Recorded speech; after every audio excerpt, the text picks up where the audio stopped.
welcome to my YouTube channel. හරි බං. අද මම ඔයාලට කියලා දෙන්න යන්නේ කොහොමද අපේ ෆෝන් එකේ power button එක කැඩලා නම් ෆෝන් එක නැත්නම් ෆෝන් එකේ display එක on කරගන්නේ කියලා.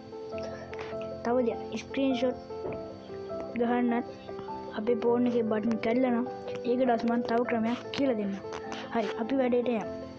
ඊට කලින් ඔයාලා මගේ YouTube channel එකට අලුත් කෙනෙක් නම් subscribe කරලා නැත්නම් ඔය පහලින් තියෙන subscribe button එක click කරලා bell icon එකත් all කරලා තියාගන්න. like button එකත් click කරලා ඔයාලගේ යාළුවන්ට මේ වීඩියෝ එක බලන්න share කරලා තියාගන්න. හරි අපි වැඩේට යමු.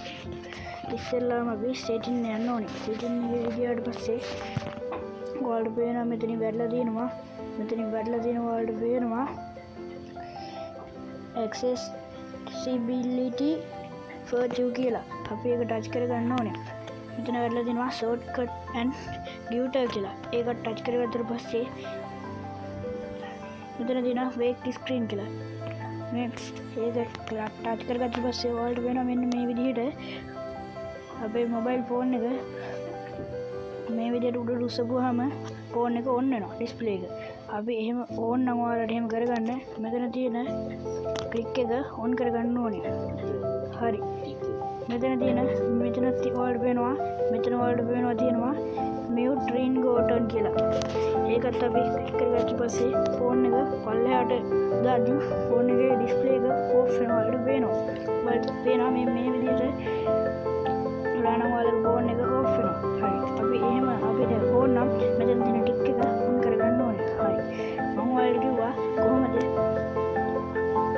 screenshot ගහගන්නේ power button නැතුව කියලා. ඒකට කරන්න ඕනේ මෙතන තියෙනවා record screen කියලා. අපි ඒක ටච් කරගත්තට පස්සේ මෙහෙම කරනවා. අපි ඒකත් on කරලා ලියා ගන්න ඕනේ. හරි. ඊට පස්සේ අපි බලමු කොහොමද screenshot ගහගන්නේ කියලා. මෙතන තියෙනවා take screenshot කියලා වලට පේනවා මෙතනින් උඩම පේනවා එකක් මේ screenshot take. අපි ඒකට ගියා. ඒකට ගියාට පස්සේ වලට පේනවා මෙහෙම එකක්. අපි මෙහෙම යවන්න පුළුවන් මෙහෙම. මේකට පස්සේ වලට පේනවා මෙහෙම ඇඟිලි තුනකින් display එක උඩින් නම් පල්ලෙහාට ඇදිද්දි screenshot වදිනවා. අපි දැන් මෙතන දෙනවා 3 fingers screenshot කියලා. අපි මේ tick එක on කරගන්න ඕනේ.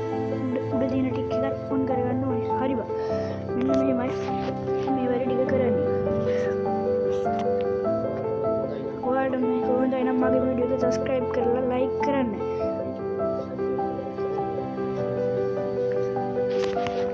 අදට මම සමු කරනවා මගේ ඊළඟ වීඩියෝ එකකිනුත් ඔයාලා මට like කරලා comment එකක් දාලා share කරන්න.